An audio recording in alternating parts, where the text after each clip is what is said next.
Content warning. The following show contains a host that smokes a lot like a Victorian era train going through a tunnel. Some accidental potty mouth language, but we're doing our best to keep it family friendly. Discussions of fictitious violence and emotional states that could possibly make people feel a little poopy. And other things that might make people feel seen. Your discretion is. You're so tongue tied today. No, right? I don't know why. I'm just like, ah, feel like Steve. Anyway, let's get this going. All right, yeah, let's do it.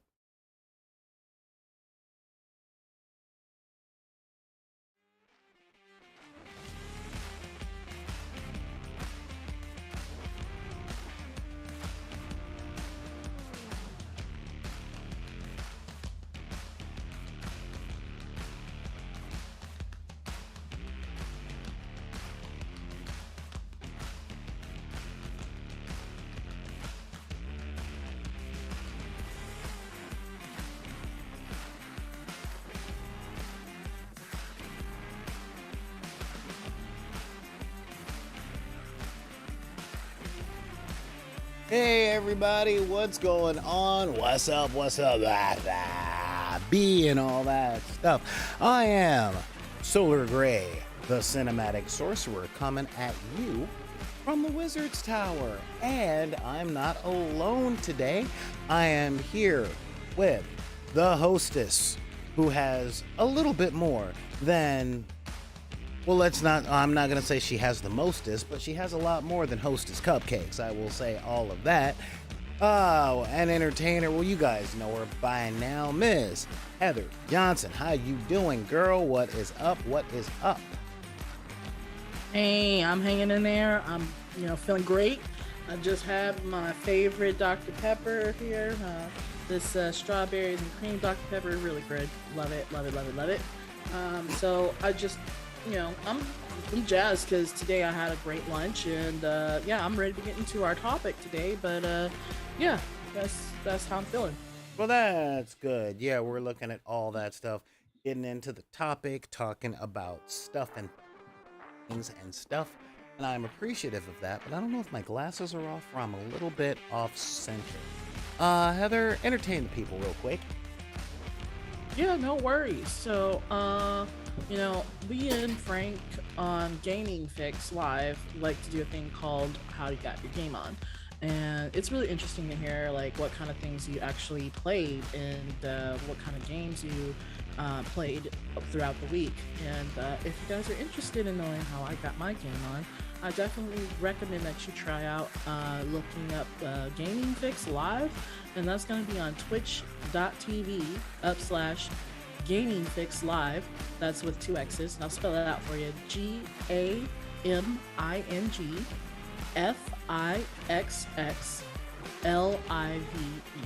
Gaming Fix Live.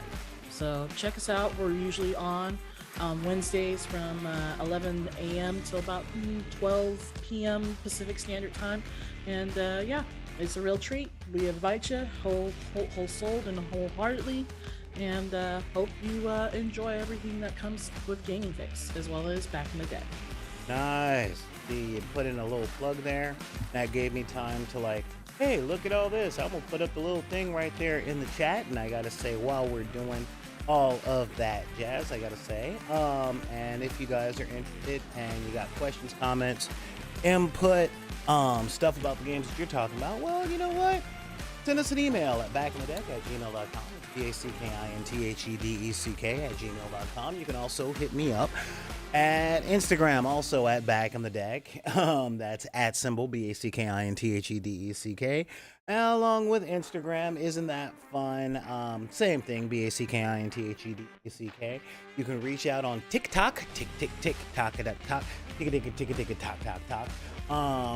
At BidP. That's at symbol BIDPY. What? Yeah, well, I got tired of typing in at Back in the Deck. And if you were part of that wretched hive of scum and villainy known as Facebook, well, you can totally reach out on Deckers on the book. That is our live and open group for people to talk to each other, post pictures, do all of that stuff. And of course, here comes the part that I really don't like doing, and that is, well, y'all find any value out of what we're doing, and you like our podcast, and you want to make sure that we're here every day. The way that you can do that is to make sure that I don't have to go out and get another job as, say, a holiday mascot. Because, having the job as a holiday mascot kind of makes things a little crazy. And when I say a little crazy, I totally mean, you know, this is what I gotta do. I gotta dance for y'all. Yeah.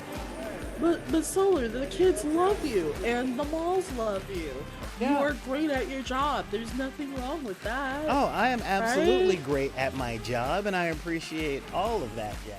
But with all of that being said, I think these people love me a little bit more, and I love being here for these people a whole lot more. Is it because you're not dressed as a furry? I mean, hey, to each their own.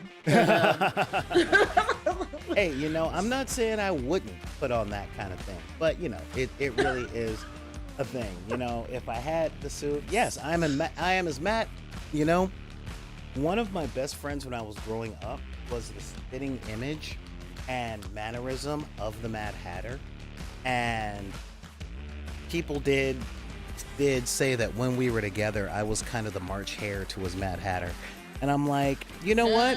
I'll accept that. I will accept that. I will all that.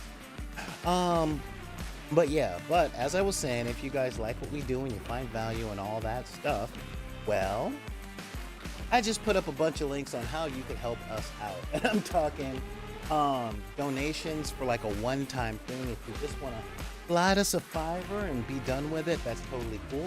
If you got the money, you can always get some merchandise from us, and that would be awesome. Not to mention little other things like Patreon and all that other jazz.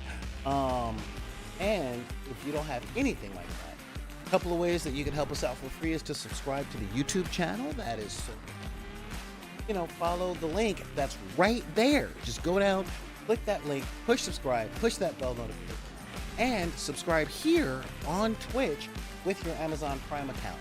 That don't cost no money, all right?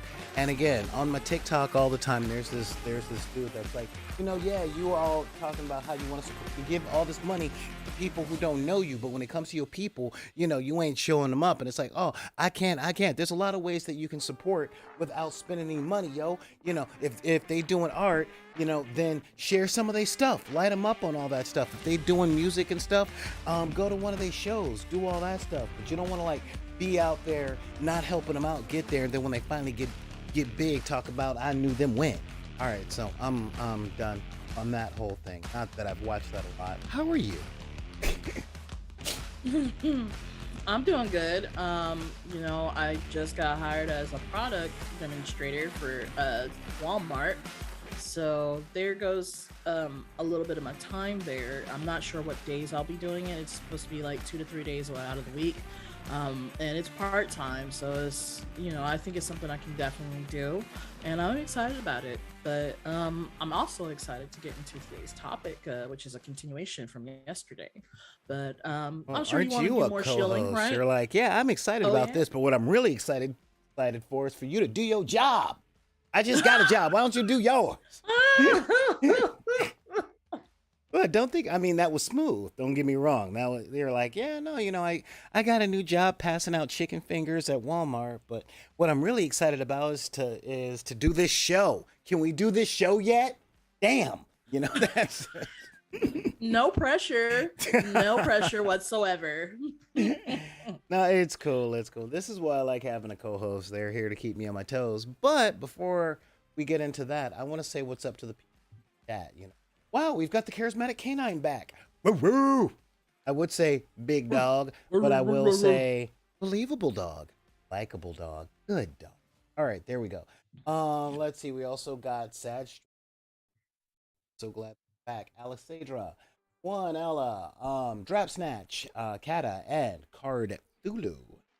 Card Thulu is a really only because when you pull out when you pull out when you pull a card out of a deck, it would be really cool if it was an Eldritch Horror that was something that man was not meant to know. It's like, two of diamonds, three of hearts, four of clubs, and if. Um, so yeah.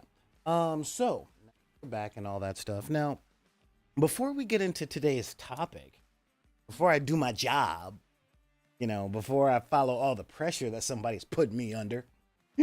Oh my goodness. Huh? It's not like I put you in a hot cooker or anything like that. I'm just excited. That's all. I mean, I really don't know, excited. man. These walls are kind of closing in. The temperature's rising real quick. You're like, yeah, I I'm think that's you. huh? I think it's just you, man. I don't know. You're like, no, man, that's your stuff. All right. I just want to talk about I just want to do what I'm here to do. Okay. I don't want to talk about all this off subject stuff. Yeah, exactly. Yeah, no, No. I'm just joshing. Yeah, I'm having a laugh. Having a laugh. But before we get into the topic of today, I think it would be wise. Um, yes, I know a lot of my words cut out when I lean away from the mic, but I don't want to make this a not safe for work channel by being all up on it. Anyway, Wow. yeah, it's a thing. It's a thing. I'm just, still trying to make sure I can get everything done and blow out the system here. Okay, there we go. That should be a lot better. Before we get into today's topic, I want to give a recap of yesterday because today is a part deux. A part deux, a part two. Yesterday's topic was terrible habits in critiquing. Okay? That was a really big thing. Hey, what's up? Hearing my voice after all these years is like magic, so says an old friend of mine. So, I'm gonna say hit the link. Yeah, there we go. Yeah, a really good friend of mine who just published a book, which we talked about on the show a little while ago. And if I find them in the chat, I will pitch the book again, or should I say, I will plug the book again, and not just because I'm one of the characters in the book. So yeah. Oh, I remember that book. Yeah, Is it King yeah. Frida? Yes, yes, yes, yes, yes. Oh no, Yes. no, Roland, you are not doing that today. You know why? It's the same reason that nobody believes Adams, all right? You know why nobody believes Adams? No. Because they make up everything. I mean, seriously. All right. You got me. Yeah, I mean, seriously, Oh man. Yeah, I mean, seriously. So yeah, but speaking of, like, I got hit with dad jokes. He must have my house bugged or something, because I got a fresh new load of terrible dad jokes downloaded into my head last night from seeing quite possibly one of the top 10 sequels I have ever seen in my life. Example, what do cigarettes and hamsters have in common? They both need to be buried somewhere. I don't know. They're You both got me. perfectly harmless until you stick them in your mouth and set them on fire. Uh, Now, is that something you know through experience? I'm talking about the hamster part, just to be clear. I have not ever smoked a hamster. Okay. God. I'm like, why? What are you doing? Why? I deep fried them. No, I'm kidding. I'm kidding. I'm kidding. Oh, I'm they're so kidding. cute. I'm kidding. I baked it. That's why I was skipped out of the 4th grade. Now, Oh my god. You're horrible. yeah. What about gerbils, man? What about gerbils? Huh? We What don't about talk gerbils, about man? those. This is a safe for work channel. All right. Okay. But yesterday's topic was about how, in the process of critiquing and judging things, people have taken on the idea of, in order to discern what quality is, we point out all the flaws. And when we have nothing to say, then what we're looking at must be good. Okay? That is essentially what yesterday's topic was about, and how that is a crap way to look at things. Because once that's the standard practice, a person inadvertently can become blind to what's good.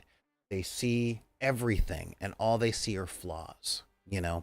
Um, you take a bite of your grandmama's cake and you end up sounding like Paul Hollywood from the Great British Bake Off.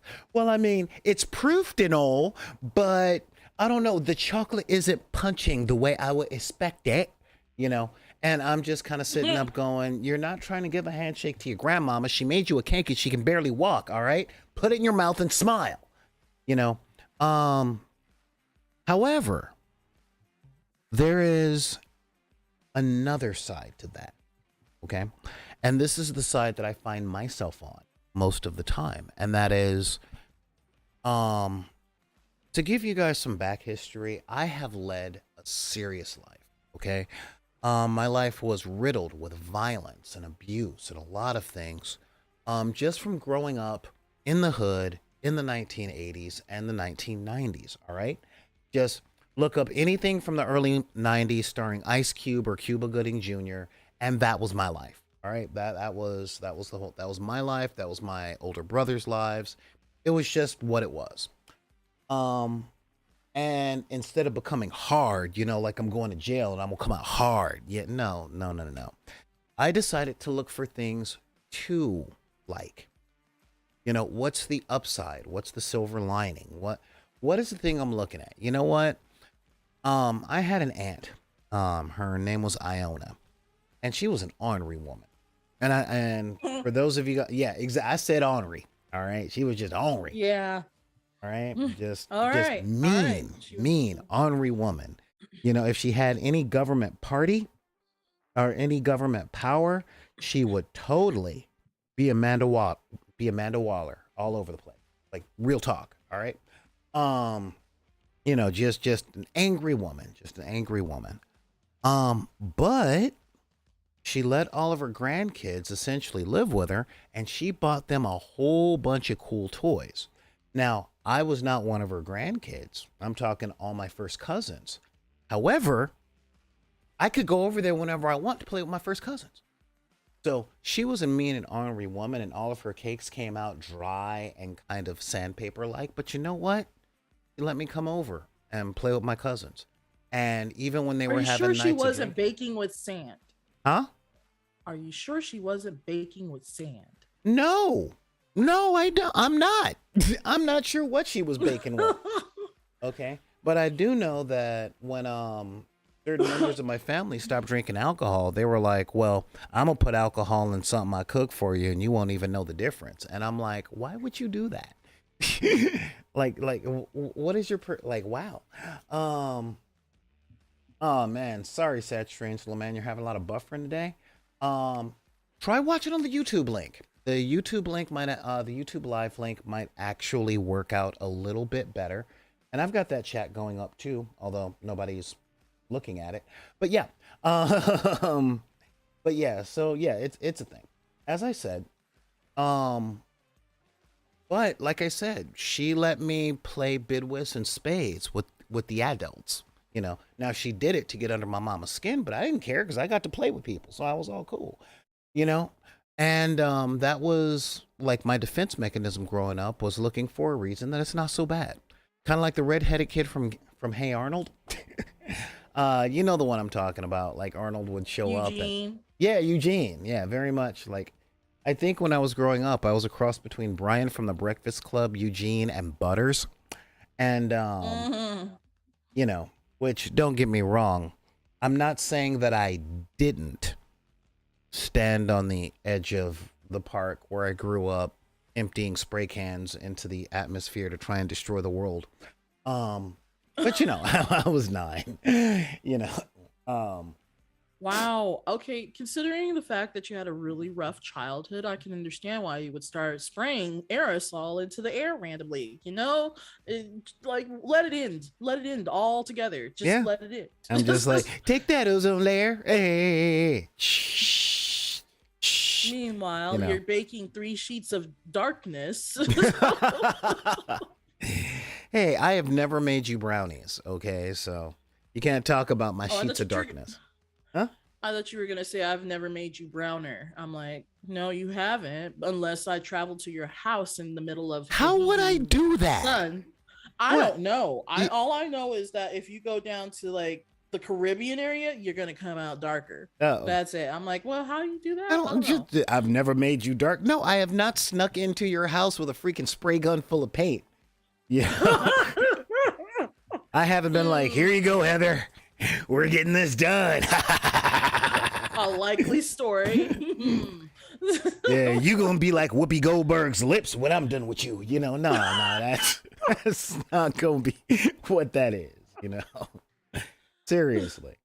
So yeah, but with that though, since I'm always looking for a reason to like things, and it's compulsory, okay, it really is. That means a lot of people question my taste. Okay, a lot of people question my taste. And it's kind of hard for me to take advice from people on improving stuff. Now, we talked about it yesterday when someone is like, um, telling me what's wrong with something, and they'll go, well, looking at this, that's crap, that's crap, that's crap, that's crap. And as we talked about yesterday, people tend to point out what's wrong without giving any criteria on how to fix it, how to make it better. Okay. However, on the flip side of that, all right, I am that guy that goes, man, I really enjoyed that movie.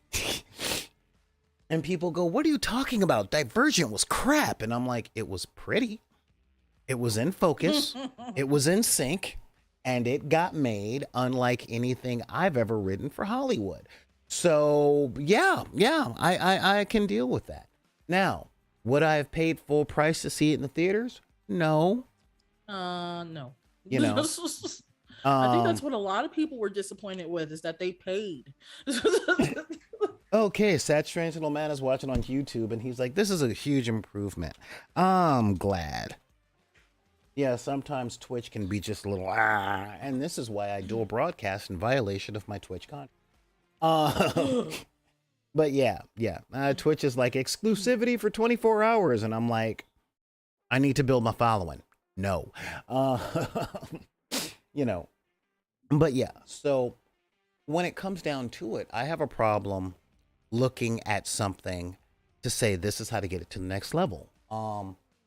When a person is looking for the good in a lot of things all the time, they get blind to flaws. Okay. I know a lot of people, I know a lot of artists. Okay.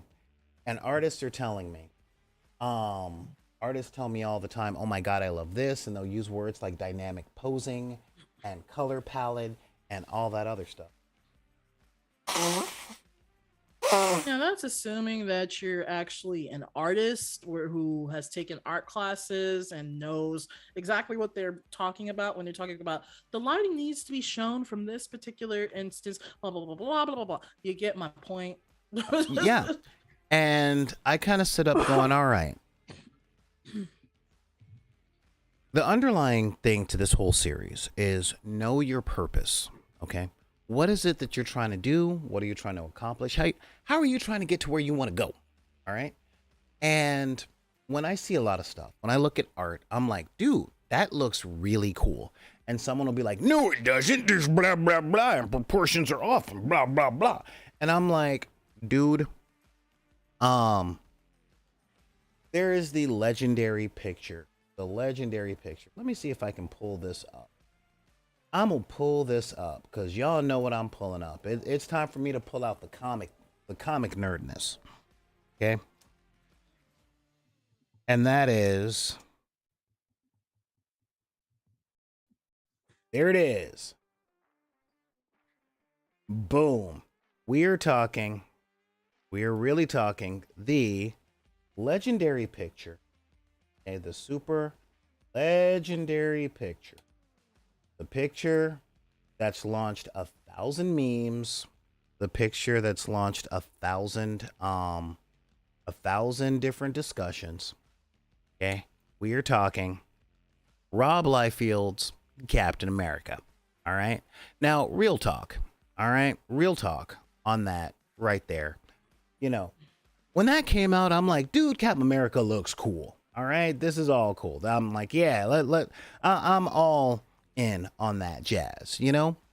And when it came down to it, um, a lot of people were saying that this art is terrible, and I'm going, all right, I don't see what's so bad about it. Um, and then, oh my god, so many The people, floodgates were opened. dude, dude. All right. Um, one of the legendary pictures that showed stuff, okay, is this one here. Let me see if I can make it bigger. There we go. Made it a little bit bigger. Um, and I kind of get it. I kind of get it now. You know, I definitely get how this type of thing was like, all right, that's Captain America, blah, blah, blah, blah, blah, blah, blah, blah. And I'm like, okay, all right, I get where you're coming from on that. All right, that is very much a thing. Yeah, the proportions are off. There's a whole bunch of other stuff here, and I get what people are saying when it comes to that kind of thing. All right, but I'm kind of going, what if that was his intention? Like, when people go, well, this sucks and this sucks and this sucks. Hey, Panda. Um, again, when we look at the Liefeldian art, I'm looking at this and people are like, oh my God, the chest is out. There's all this other stuff and yada, yada, yada. And that's not what Captain America would look like. And why is his chest so big and his head put so far back and all that jazz? And I'm like, well, okay. If you're looking at something through the lens of a realist, then it's not very proportionate. I get that. But what was this 16-year-old boy that drew that picture thinking? And is he expressing what he's expressing properly? Is he conveying the thing that he wanted to convey? Or are you, as a person, looking at the thing going, dude, that looks terrible because it doesn't measure up to my standard? Okay. But I think it's all yeah. subjective, of course, once you think about like what exactly is supposed we're talking about non-fictional character, excuse me, we're talking about fictional characters here, and there's nothing that says that this character has to look exactly this way. These proportions need to be taken into account because otherwise it's just fake, it's not real. Well, see, yeah, There's nothing that states that. yeah. I mean that's that whole art is relative thing. Okay. That, and you have to suspend your your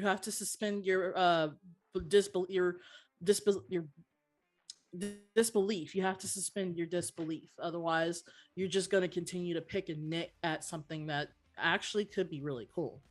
There is that. However, when we take a look at stuff and go, wow, that's awesome, and we look no further, we tend to lose a lot of underlying meaning. Okay. There's always a place for not just a different perspective, okay, but an expansion on perspective. One of the things that I really, really thought was awesome when I was young was Paul Verhoeven's Starship Troopers. Matter of fact, I thought most of Paul Verhoeven's movies were pretty freaking cool. You know, I'm like, yeah, RoboCop, and he's walking around and and he's blowing up the thing, and we got the guy saying Dick Jones. You know, I mean, that was all cool and dandy and stuff. However, and this is something that the internet would tell us we've gone too far in the other direction. When we look at stuff with a more open, critical eye, and not just look at what's awesome or how the thing that we looked at made us feel, for good or ill, then we can see deeper underlying things, you know. Example, I did not realize that Paul Verhoeven's direction of Starship Troopers was an allegory of how fascism can take over a society, and it can do so in a way that looks attractive. I'm like, dude, we're rooting for the Nazis? Whoa! You know, and it was kind of given away with Neil Patrick Harris's uniform, you know. But yeah, it was just yeah, I mean, literally, um there is a lot of stuff in there. Yes, he was from The Last Starfighter. He was also in Total Recall. Um and RoboCop was like a show of the real bad guy wasn't Clarence Bodiger.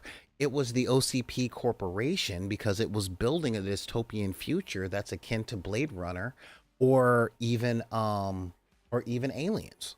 You know, it was like the proto dystopian world as we watched Detroit fall. And if I was only caught up in the awesomeness of the explosions and how cool RoboCop looks and he's shiny and look at the way that he marches and all that stuff, then we could have been blind to that other stuff, you know. Now this doesn't mean that seeing things through a different lens has to ruin the experience, you know. And a lot of people have this idea that if you like something, then anything that brings about a reason to not like it will ruin it. And I had a talk with a friend of mine. Okay, so this is where I give up most of my nerd credit. It is no mystery to people who know me in person or longtime viewers of the channel that I have never been a big fan of Joss Whedon's work. Okay, never been. Forget who he is, forget his politics. I've never been a big fan of his writing. He writes for a demographic that's not me. So, and when I say that, you know, people are like, well, Buffy. I'm like, nope, didn't like it. Angel, not, didn't like You it. didn't Huh? you didn't like Buffy or Angel? Oh, Nope, you I got do not. problems. Yeah, I You never got did. problems. I never did. And it's not for lack of trying. You know, I had friends that would like have parties every Thursday night to watch the new episode of Buffy, and I went to those parties and I just didn't care. Because I want to know real quick, why don't you like those films? And I'm sure you're about to go into it.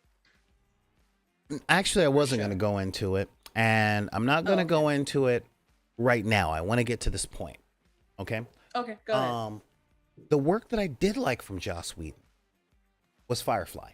I thought that was really cool. And I've come to see now that it was mostly the cast that that carried that, and the story premises were okay, but the overall premise is something I can't get down with. And not to say that the show was bad, because it was shot decently. And again, that cast carried it. I mean, you put Gina Torres, Alan Tudyk, and Nathan Fillion in anything, and it's gonna be fun, you know. And you know, Ron Glass, and even any Ballrin, because I like all the Ballrins. Alec is my favorite, but you know, I'm old. And you're gonna get something really cool, you know. And that's me not even giving props to Gina freaking Torres, you know, who, in all honesty, was one of the best Spock type characters since Spock. So yeah. But Adam isn't one of those bald ones. It doesn't matter. His last name is still Balran, and he's not Werfris. He's Balran. Let's see here. About to get bent out of shape until you said you like Firefly. You know, a lot of people say that. I will get to my Joss Whedon rant in a few. But really, the premise of Firefly is honestly something I can't get behind. And it was Confederate soldiers during Reconstruction trying to stay away from the Union. And as a black dude, I'm going, yeah, no. However, that doesn't mean the stories weren't cool. That doesn't mean I don't watch the heist episode or the train heist episode, episode 2, and go, yeah, that doesn't mean that when Morena Baccarat has to go protect Wendy Williams from my Wendy Williams, not the one that's on TV, or not the one that has the show, from raiders to their brothel on the outskirts of, the Old West. Yeah, good stories. Not a premise I'm really down with. Um, but I like the performances. I like the stories. I love the design of the ship, and I like stuff that happens in space. And I did see Serenity in theaters opening weekend, you know. But that doesn't mean if it has Joss Whedon's name on it, I will back it. But there is a lot of stuff that you're funny, Neon Arlecchino. You're very funny. Look to your left. Yeah, right there, right there. That's your bridge. Don't make me banish you to it. Um, you know. And so yeah, it's a thing. Now, I'm Call of Fortnite actually has a question, which is, can people who critique cause mental harm? And the answer to that is not just yes, but look around the United States of America. Because critiquing one way or another, when it's unsolicited yet constant, um, does cause people to be defensive, and it does cause a certain level of post-traumatic stress disorder. So that's a thing. Um, so yeah, that well, we can get into that, Roland. I'm not having this discussion on Firefly until we finish the discussion that I wrote for today. Okay? Okay. My show. So what are your thoughts on this stuff, Heather? On specifically Firefly or something related to today's topic, you mean? Today's topic, because you did some research and you came up with some other stuff. I'm interested to hear what you pulled up, because she hasn't told me any of this. There wasn't time, so this is going to be some stuff. You know. Well, I was coming at a blank in terms of like thinking of what's wrong with seeing things on the lighter side of life, or so I reached out to GPT chat. And I Anyway. love GPT chat. It's so great. The point is they answered my question with some interesting points here. One is that you're ignoring the problems and that you're solely focusing on positive aspects in a situation. It can be easy to ignore or downplay the negative aspects of a problem that needs to be addressed. So if you have something that's problematic, like, oh, trans people being stomped on, which is a hate crime, by the way, in a show or in a that's problematic. You got to address that. Right. Another one is that denying emotions. You're always looking for the good in things, and you might find that it's difficult to acknowledge and express negative emotions as such as anger. Anger does have a place in this world. I'm going to tell you that right now. You have to know when and where to use it, though. And it says that this can lead to repressed emotions that can eventually manifest in harmful ways. That's why it's important to vent if you're angry as well. Other things that I mentioned was a lack of reflection. So if you're always looking for the good in things, you may not take the time to reflect well on your experiences and consider what could have been done better or how you can improve in the future. Now, that kind of takes a little bit of a turn on what we're talking about here, but I would say that if you're taking the time to reflect on these things, it's because you've been given feedback. And that was one of the things we were discussing yesterday in regards to the Golden Demon Award, is that not just with that specific award or that particular competition or tournament, is that a lot of folks out there, they critique with, this is bad, this is wrong, this is wrong, and this is wrong, and they don't give any feedback, just like we mentioned earlier in the show. And then the last one was fear of change. If you're always looking for good in things, you might be hesitant to make change or take risk.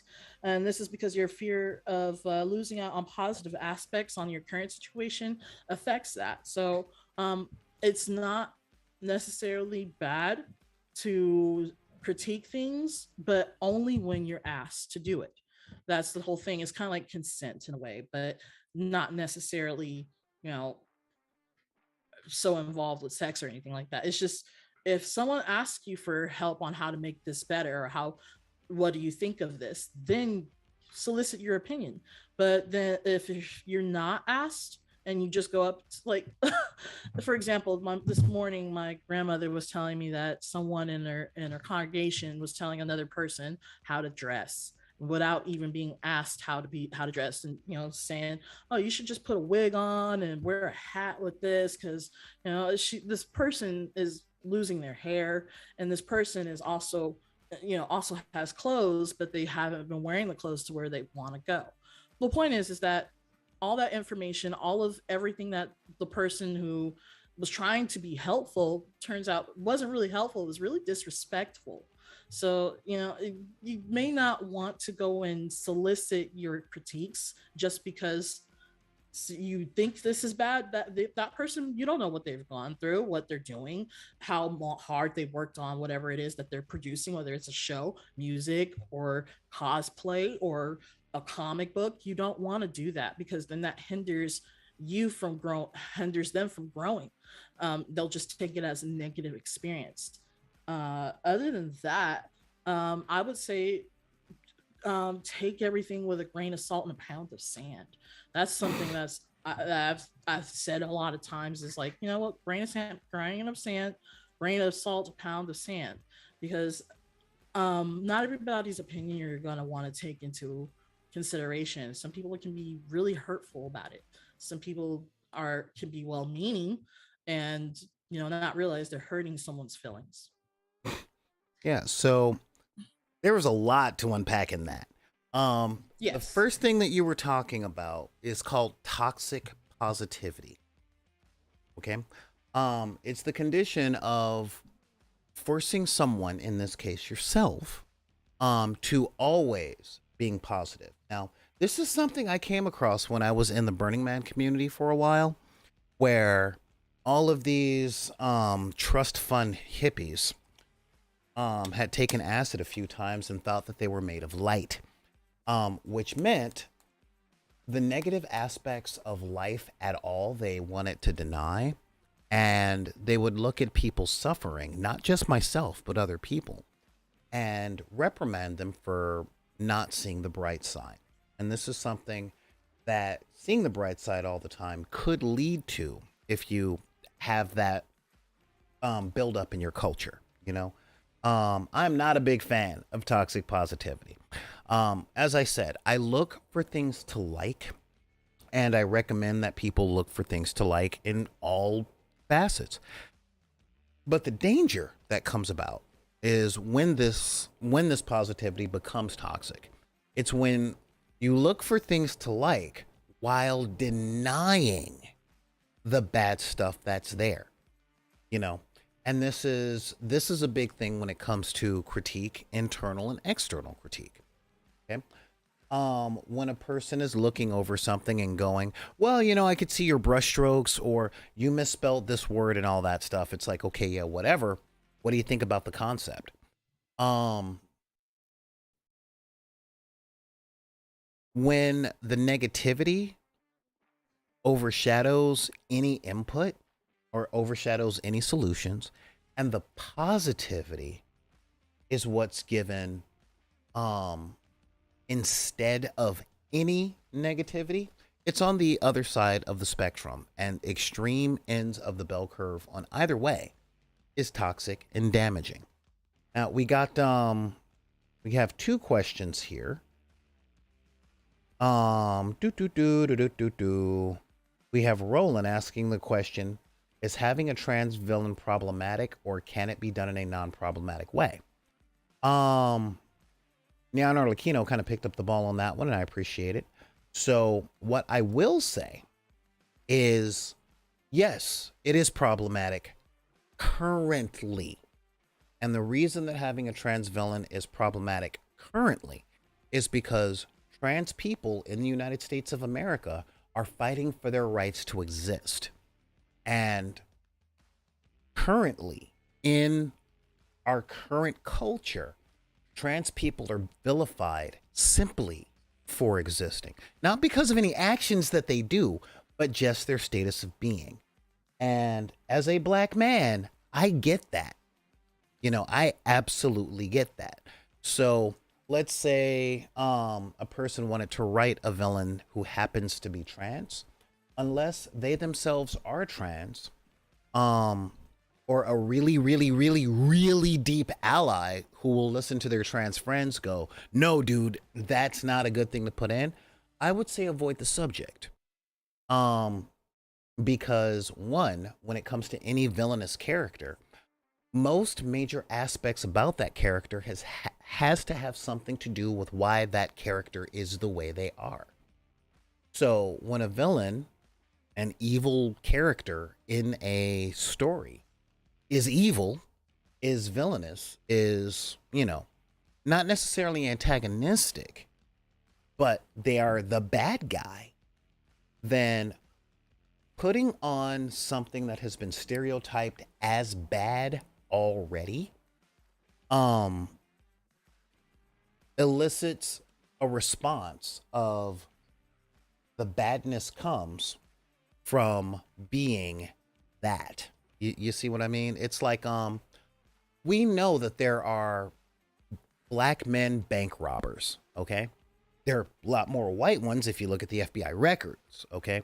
But since black men in the United States have been categorized as thieves and murderers since the 1300s, um, it bolsters the stereotype.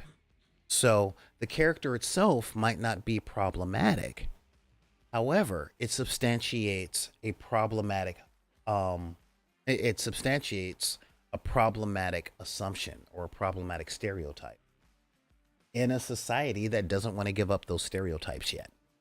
You know, um, my hope is the same thing that happened with the people of Italian descent and the people of Irish descent. Those people were vilified for the longest time too. But since the 1970s, you know, Italians aren't looked at in the same way they were in the 1950s. You know, that there was a shift in the 70s, and I hope that in time these things happen. There are ways to write them non-problematically, but in order to create anything that isn't problematic, you have to have a real and true understanding of what the problem is in the first place, of what makes it problematic. Um, yeah, exactly, exactly. You weren't considered white until the 1950s, but yeah, after that was 70 years ago. So I totally get it. Thank you, charismatic Kana. Let's see. Honestly, I can't speak for the trans community because I don't have the voice of millions of people, and second, I'm not trans. But what I will say is I never found it problematic. I never found the depiction of Buffalo Bill problematic because of a clever piece of lampshading that Jonathan Demme did, which was Hannibal Lecter saying that he is not a transsexual, but he thinks he is.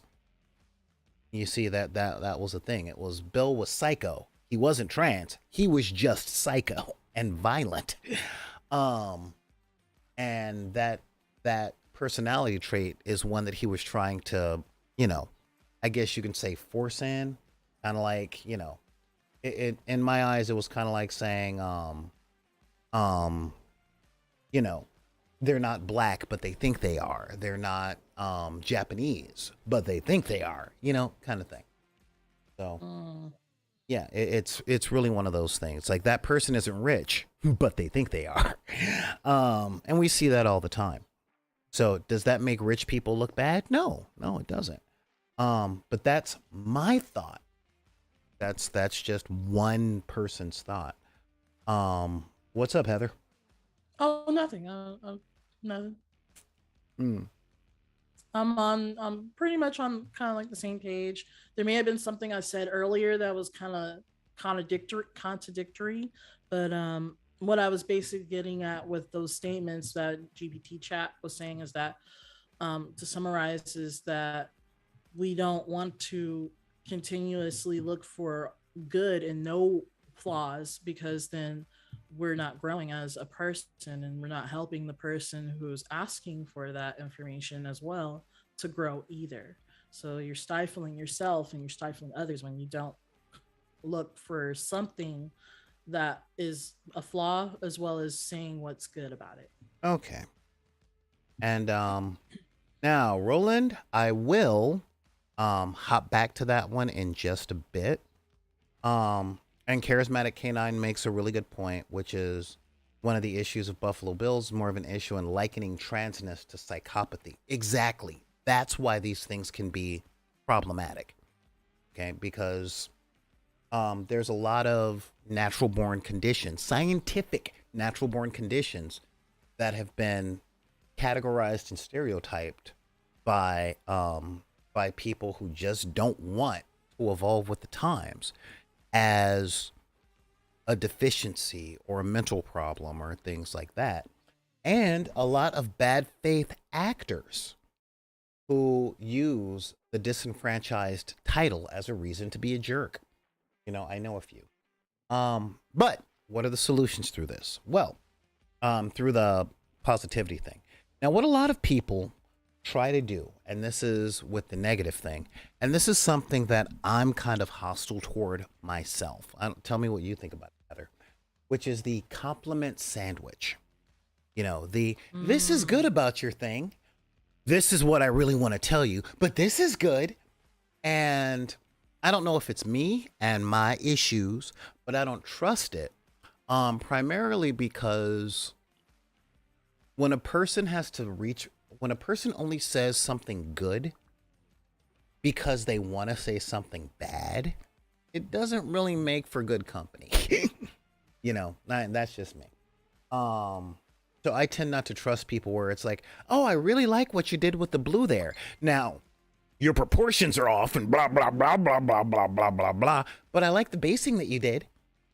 And I'm like, yeah. So with that being said, I'm not going to come to you about your opinions about my work anymore. Because not just the way that a lot of people use the compliment sandwich is if you guys don't know, the compliment sandwich is, think about sandwiching three phrases. The compliments are the good stuff, the good stuff, but they're the bread, and the meat of the sandwich is the bad thing. So it's a little slice of something positive, the meat of something negative, and then another slice of something positive. And what a lot of folks tend to do is they will give a tortilla thin slice of bread in their compliment sandwich, but they'll give like a pound and a half of meat in said sandwich. When I said that, Heather's eyes lit up. Am I right? Yeah, that's very big in the community, especially when it comes to judging competitions and things like that. Yeah, I don't know anybody who gives a good compliment sandwich. Mm-hmm. Yeah, I mean, I do my best. I do my best to let people know. But one of the things that gets past all of this stuff, the my case, looking through things with rose-colored glasses, because when you look at the world through rose-colored glasses, red flags just look like flags. And looking at things with a super critical eye of cynicism is, drum roll please,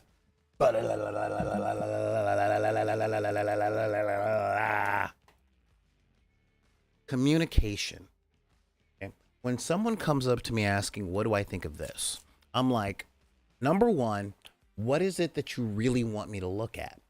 I have a lot of artist friends that did something that just got on my nerves, which was, look at this. And I'm like, okay, what am I looking at? And they would just go, and I'm like, okay, you could use some words. I don't know. Um, yeah. Hang on. Your name on Twitch. Okay. Yeah. And what I learned, what I learned a long time ago from a really good friend of mine by the name of Norm.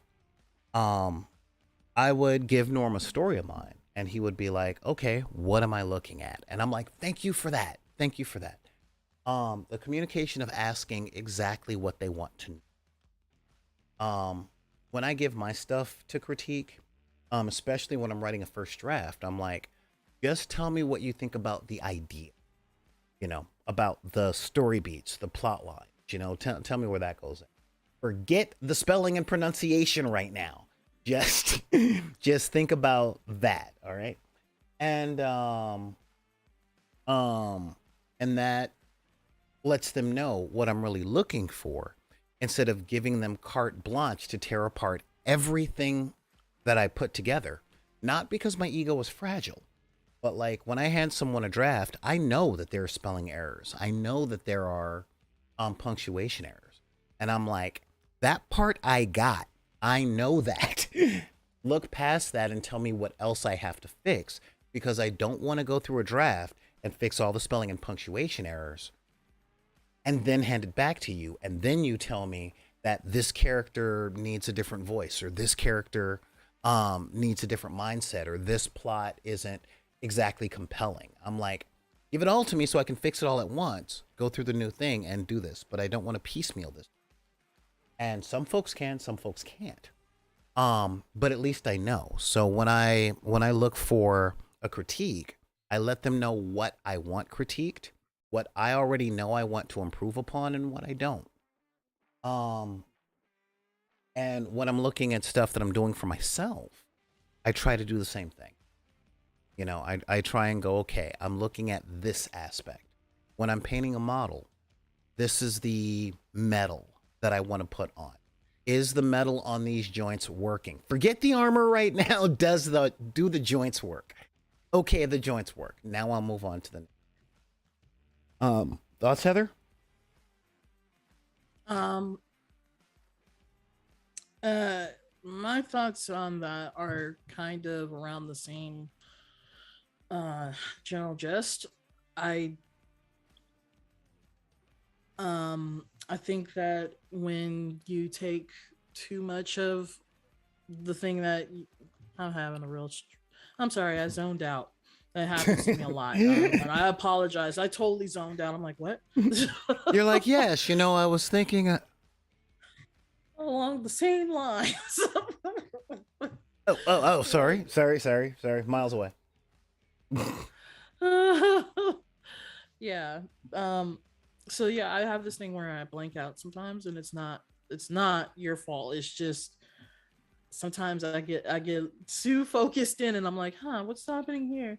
Anyway, the point is, what were you asking me to give my thoughts on? The way that you would appreciate, like, what are your techniques when someone asks you to take a look at a thing?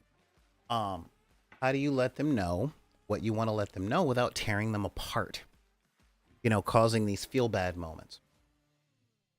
Well, I don't generally, a lot of people don't come to me for those types of things, so maybe that's what the problem is. I tear into it. You're like, I'm gonna tear them apart one way or another, so they just know not to bring it to me. All right, they need to know. They need to know for sure. No, but I'm protecting the world from bad creations like you. This is an abomination. Tear it apart. No, I'm kidding.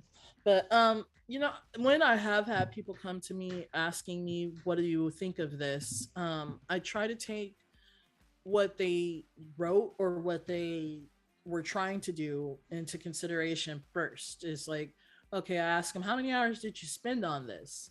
And if they say it was like 2 or 3 hours, I'm like, okay, all right. But if it's like anything above that where it's like double digits, I'm like, okay, they put some time, they really put some work into this, so don't break their heart. I do I do say, hey, this might need a little improving, or hey, if you thought about doing X, Y, and Z to this character, this might flesh them out a little bit more.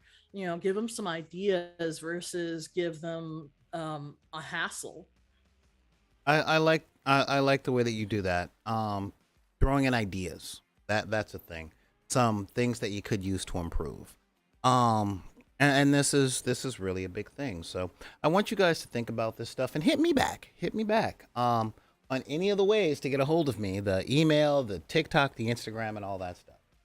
So we got a lot of stuff. Call of Fortnite is asking the question: have I ever critiqued someone without them asking? Yes, I have. Real talk.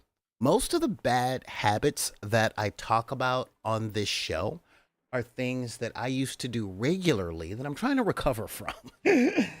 Primarily because they've torn me apart in one way or another. And I don't want to do that. I want more people in the world to smile because I'm such a freaking shonen from an anime. Um, you know, I'm not gonna lie. I own that. Okay, you can call me the big dark cheese, but don't. Okay, you can't call me that. But yeah, I'm really cheesy on that. I found I used to do that because that was the main way that people communicated with me. So I thought that that was the way to communicate. This is what I mean when I say that culture is the thing that sneaks in when you're not looking. But I'm a grown man. And being a grown man, I have the responsibility for self reflection.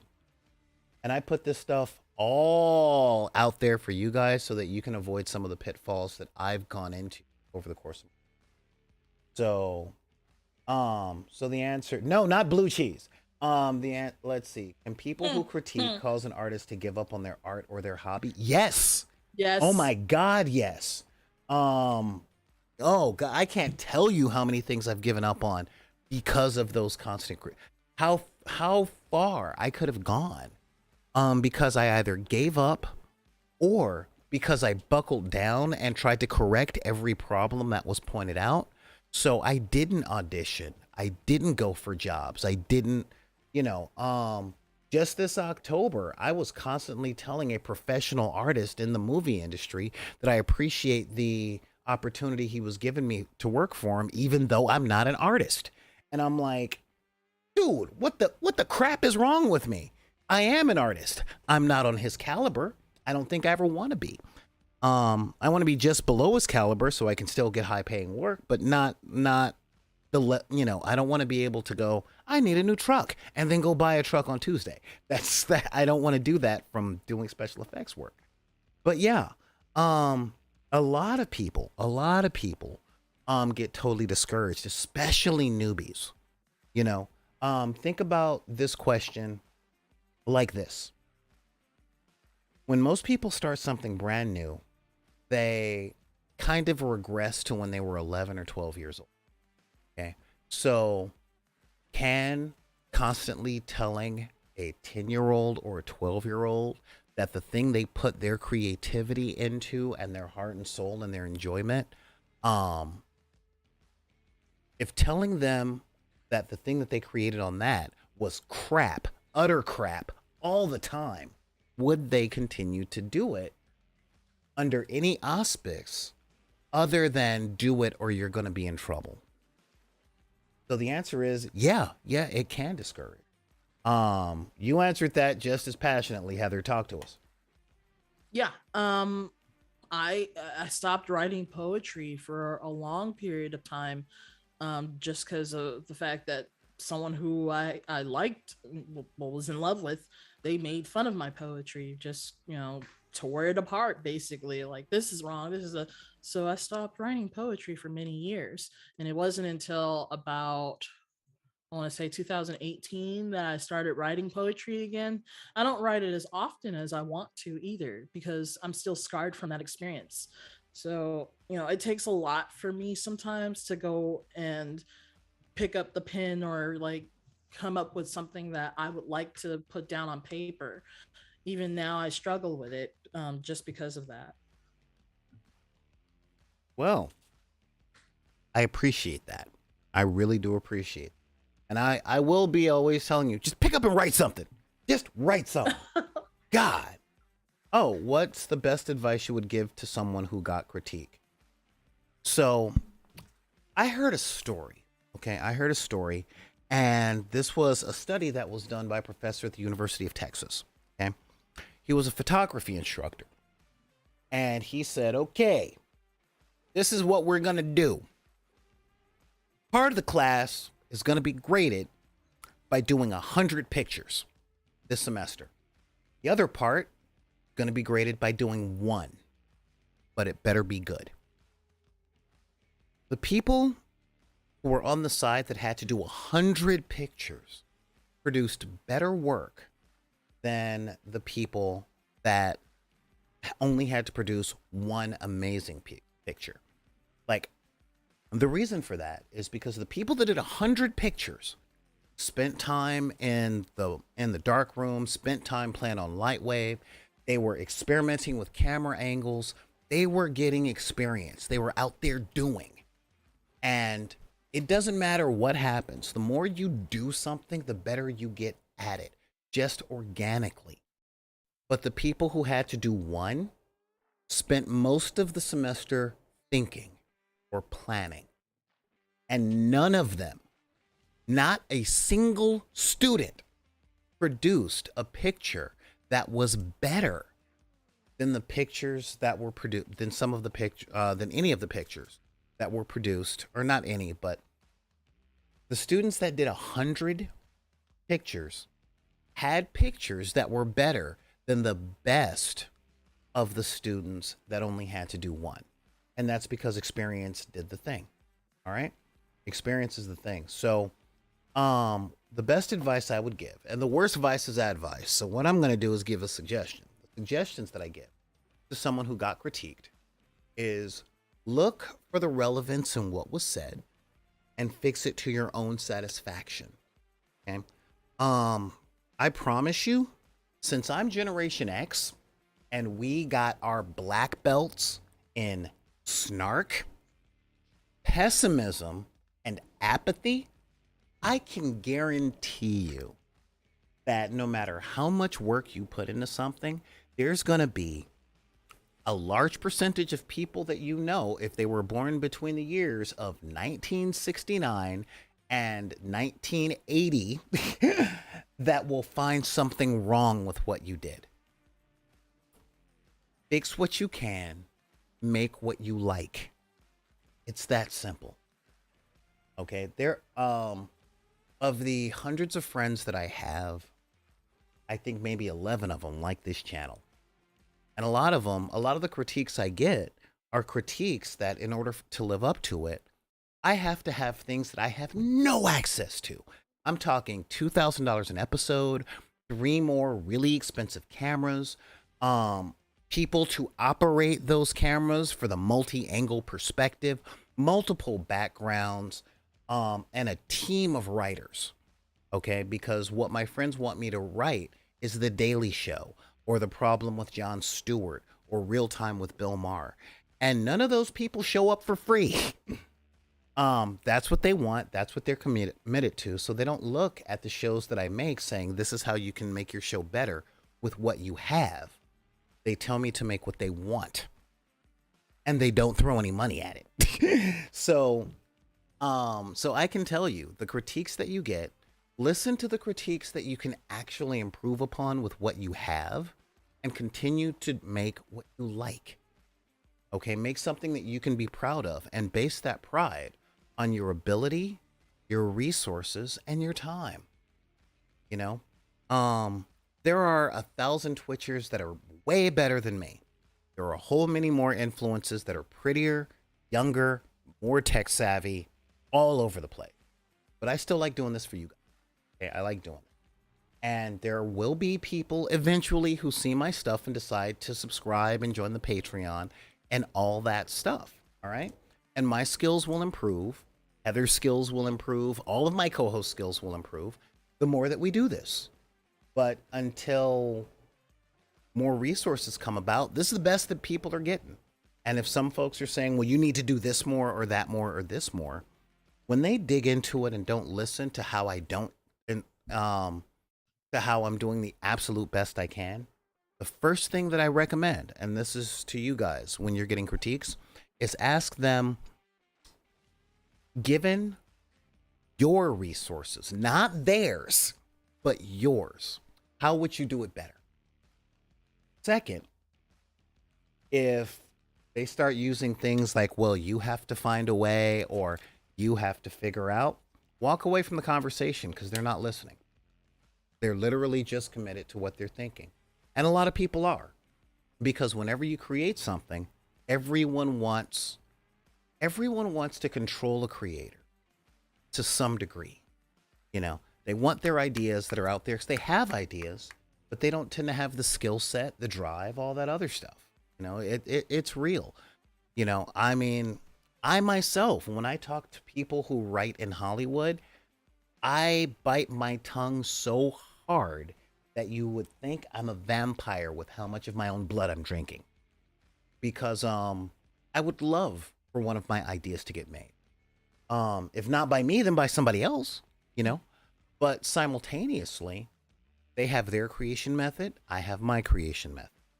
And that's a big thing, you know? Let's see here.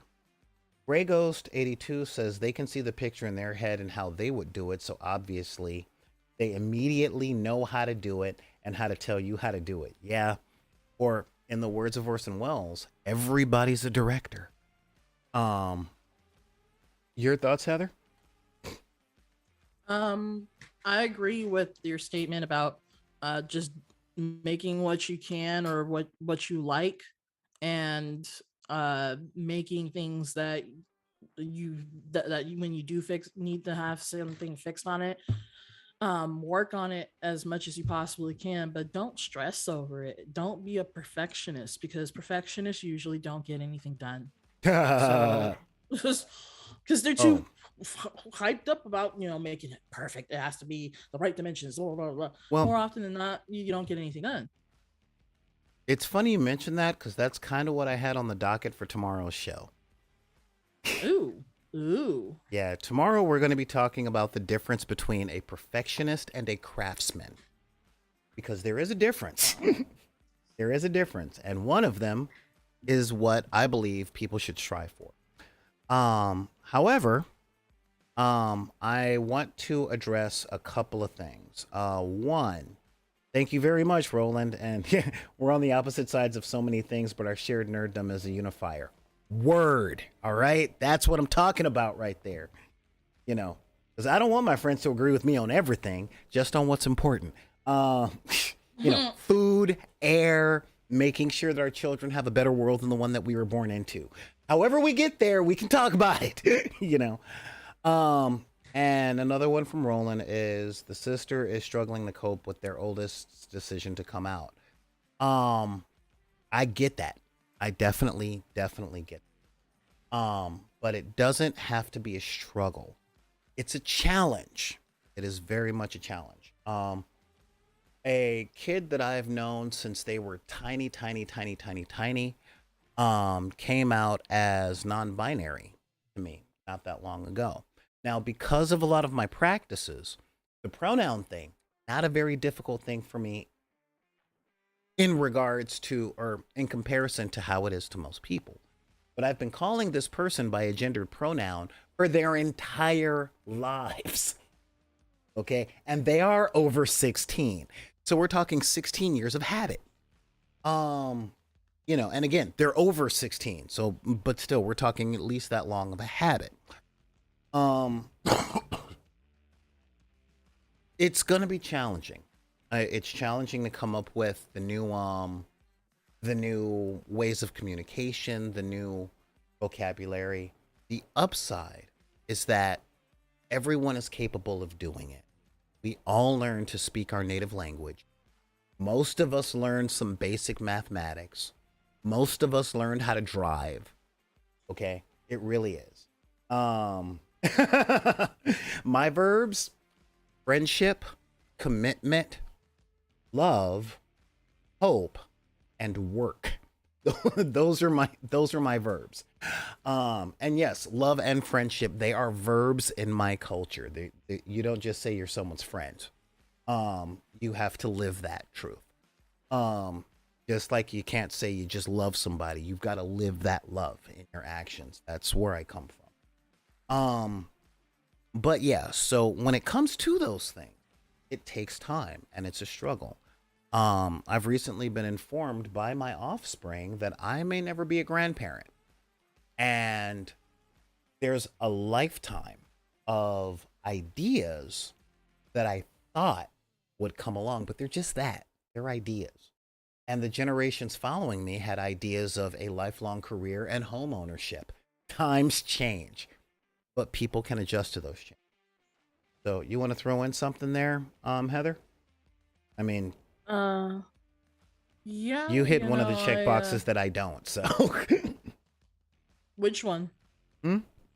Which checkbox is it? See, I don't want to like put you out there without your consent. Oh, you mean me being trans? Yeah, Um, is that what you're talking about? Or the no? LGBTQ thing, because I'm Yeah. cishet male. Well, So, well, what exactly? I think it's important to consider a person's feelings when you use the wrong pronoun. Like, would you want to be well, called, "Hey, what's going on with you, her," or something like that? You know, when dead girl. name. No, I mean, with the struggle, the struggle of adjusting to one's child coming out. Oh, well, I'm not a parent, so I don't have that problem. No, I'm kidding. I'm not a parent, but you know, I have a different mindset than my parents do. So it's kind of hard for me to be like, you know, I'd be real strict with them and tell them they have to be this, and that, and the other. No, I'm not gonna dictate how my a child's life is supposed to fold out. I'm not gonna do that. I'll guide them, but I won't lord over them or control them in any way, shape, or form. I've had that happen to me too many times in my life, and I'm tired of that. I'm sick of that. I wish that, you know, my parents understood that, but you know, it's not easy, of course, being a parent either. So my last point is that I'm just gonna say is that um well, I agree again with you, Solar, where it's like, do make what you like and take everything with a grain of salt and a pound of sand, because not everything is necessarily meant to hurt you or to, you know, put you down. But you don't have to listen to everything either. I'm really glad that you brought us back to that. Let's see. Next comment that we're gonna comment on is from Neon Arlecchino, who has some notes for this. Okay. And what I have to say is, I'm not against it, but it's such a good feeling to know you're alive. It's such a happy feeling. You're growing inside, and when you wake up, ready to say, I think I'll make a snappy new day. It's such a good feeling, a very good feeling, a feeling to know that we'll be back when the day is new to share some more ideas with you. And you'll have things you'll want to talk about. I will too. 5 points Make if you know what I a was singing. Yeah? Oh man. I want to say Mr. Rogers or Willy Wonka Chocolate Factory. You had it right the first Imagination. time. Yes, Mr. Mr. Rogers. Rogers. Because Neon Arlecchino recommended a trolley and myself making a cup of coffee and singing to the screen. I don't have a trolley, but who knows? I may just make some. Hey, Cyber Drake Luca. Um, let's see. Don't assume that just because you ask for advice that you'll get useful advice or even constructive criticism. Do not hold it against Oh anyone. my god. Bro. Sorry. Preach to us. Number Preach one, to us. welcome. Number two, well, do not hold it against them if anyone. Do not hold it against anyone if they sound like they're tearing you a new one. Do not know. You do not know their intent or what they have dealt with. You have Testify. the technology to make a solar powered trolley. I do. Testify. Actually. Not my first rodeo. Oh, Compthulu, bro, you change identities more than Hank Pym. I'm so glad that you're here, man. I'm like, why am I not getting a first time chat from this person? So yeah, Cyber Drake Luca. All right, cool. That's what you are. This is one of the reasons I have no problems with pronouns, because people are like, this is my new screen name. This is my new screen name.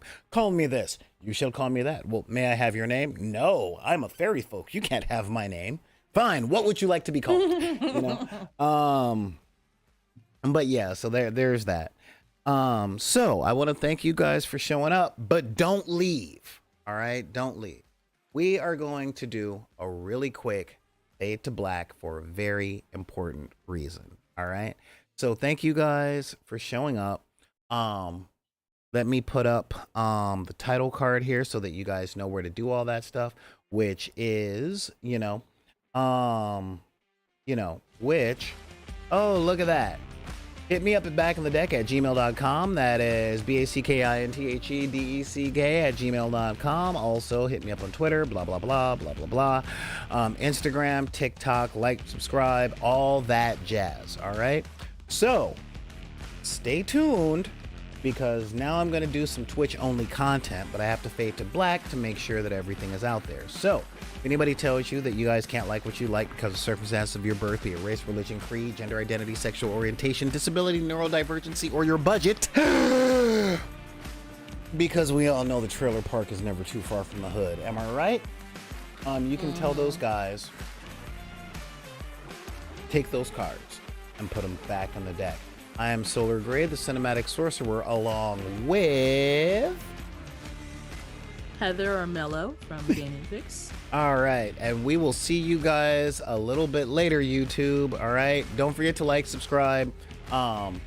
Descriptions to where you can help us out with donations and all that stuff is in the description below. We will see you guys soon. Bye-bye.